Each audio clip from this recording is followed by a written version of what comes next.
میرا مقصد یہ تھا کہ اگر توحید کا ذکر گیتا میں ہے اور کتاب بعد میں لکھی گئی ہے ان کے 700-800 سال کے بعد، تو توحید کے لحاظ سے اس کو ماننے والے اہل کتاب گنے جا سکتے ہیں کہ نہیں؟ وہ دیکھنے والی بات یہ ہے کہ اہل کتاب اگر اپنے تعلق کو شرک سے اتنا نمایاں طور پر باندھ لیں کہ ان کے اہل کتاب ہونے کی شناخت مٹ جائے، تو پھر آپ ان کو اہل کتاب کہہ سکتے ہیں کہ نہیں؟ یہ سوال ہے۔ قرآن کریم کی روح سے یہودیوں نے بھی شرک کیے ہیں، عیسائیوں نے بھی شرک کیے، مگر انہوں نے جو توحید کا تعلق تھا اس کو قطع نہیں ہونے دیا۔ چنانچہ یونٹی کو مان کر اس کو سپلٹ کرتے ہیں، اور 3 in 1 1 in 3 یہ فلسفے کی لغویت تو آپ ثابت کر سکتے ہیں، مگر کلیتاً ان کو یہ کہنا کہ یہ ایک خدا کے قائل ہی نہیں، یہ درست نہیں۔ یہ ریجنٹ کریں گے، کہیں کہ غلط کہتے ہو، ہم ایک خدا کے قائل ہیں۔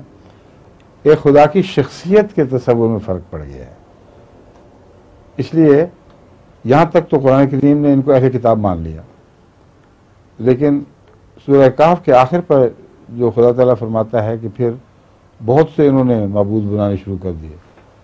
افحسب الذین کفروا ان یتخذوا عبادی من دونی اولیاء، تو وہاں پہنچتے پہنچتے ان کا تعلق کتاب سے بہت کم رہ جاتا ہے۔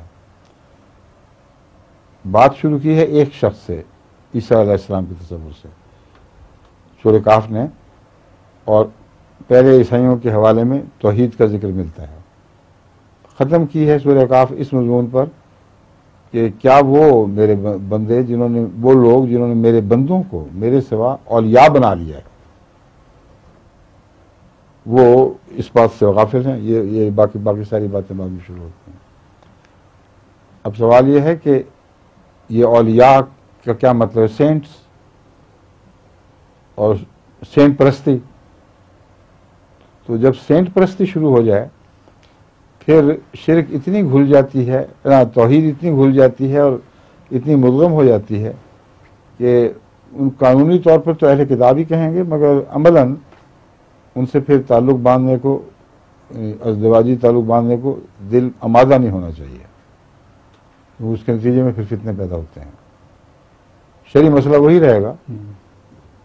اب مسلمانوں کے اندر عیسائیوں سے بھی بڑھ کر شرک کرنے والے موجود ہیں۔ داتا گنج بخش کو ایک آفیشیل مقام مل گیا ہے پاکستان میں، کوئی صدر نہیں بنتا جب تک وہاں ماتھا نہ ٹیکے جا کے، اور کس سے فلاں درخت سے ملنا، فلاں جگہ سے ملنا، یہ آپ کا انگلستان بھرا پڑا ہے ایسے مشرکوں سے۔ گولڑوی ہیں اکثر جنہوں نے قبضہ کیا ہوا مساجد پر، اور بڑے بڑے پیر دیکھا عرس مناتے اور بڑی ہولناک شکلیں بنا کر اپنے تقدس کا اظہار کرتے ہیں۔ یہ سب لوگ بنیادی طور پر مشرک ہیں، اور اپنے پیروں کے ایسے قصے بتاتے ہیں جو حضرت صلی اللہ علیہ وسلم کی صفات میں کہیں دکھائی نہیں دیتے۔ تو شرک فی النبوت بھی ہے، شرک فی توحید بھی، دونوں طرح کے شرک موجود ہیں۔ ہم ان کو اہل کتاب سے تو الگ نہیں کر سکتے۔ جب تک یہ کہیں گے قرآن سچا ہے، ہمیں کہنا پڑے گا ٹھیک ہے۔ جب تک یہ کہیں گے لا الہ الا اللہ محمد رسول اللہ ہمارا دین ہے، تو اس کے اندر جو کچھ بھی کریں گے ان کا معاملہ خدا کے ساتھ ہے۔ ہم ان کو غیر اہل کتاب نہیں کہہ سکتے۔ سمجھ گئے؟ سمجھیے۔